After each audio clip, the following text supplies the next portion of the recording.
Bonjour, dans ce tutoriel et ceux qui vont suivre, nous allons réaliser une analyse ANOVA à partir du logiciel OpenOffice Calc.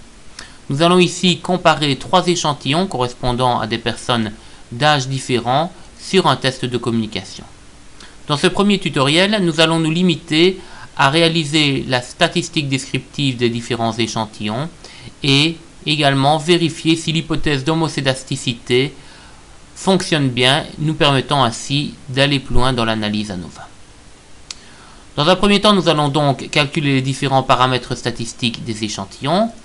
Nous avons besoin pour cela d'aller rechercher le nombre d'observations. Je vais aller le rechercher pour le premier échantillon.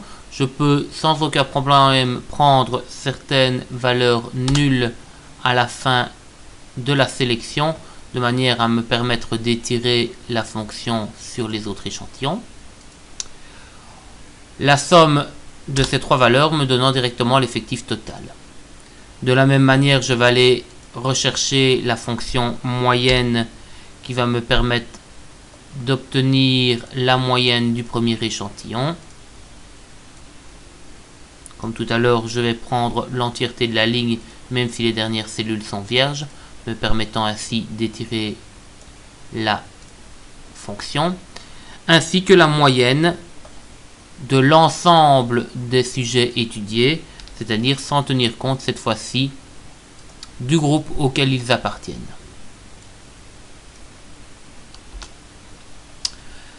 La fonction somme carré va me permettre d'obtenir la somme des carrés des observations, qui va m'être utile lorsque je vais réaliser l'analyse ANOVA.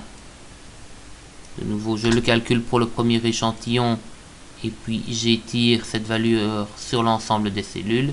Et puis finalement, la fonction var pour obtenir les variances que l'on va comparer dans le cadre de notre test de Fisher, vérifiant l'homocédasticité de nos échantillons.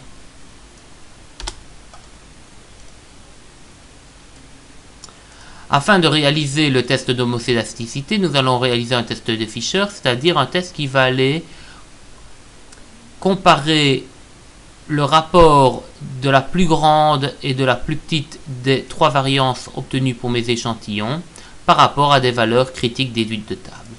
La plus grande des variances est celle qui vaut 4,56, la plus petite étant celle qui vaut 3,71. Les nombres de degrés de liberté associés sont respectivement pour la plus grande variance de 17-1, c'est-à-dire 16 degrés de liberté, et pour la plus petite des deux variances de 15-1 de 14 degrés de liberté.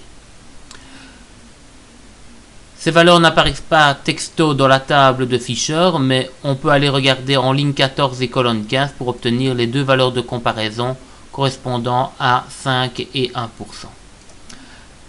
La valeur que l'on va comparer est celle que l'on calcule ici, qui est égale au rapport entre les deux variances, donc 4,56 sur 3,71, qui me donne un rapport de 1,23, bien en dessous de ces deux valeur critique, et donc mon test est non significatif.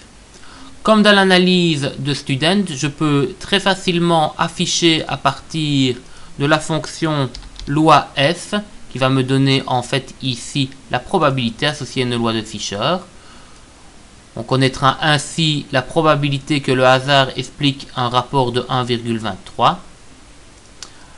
Le nombre de degrés de liberté étant respectivement de 14 et de 16, je vais les mettre dans ma fonction. Il me reste à valider avec OK et je constate qu'il y a 35% de chances que le hasard explique ce rapport entre mes échantillons et donc, bien entendu, l'hypothèse d'homocédasticité est vérifiée et l'analyse ANOVA va pouvoir être poursuivie.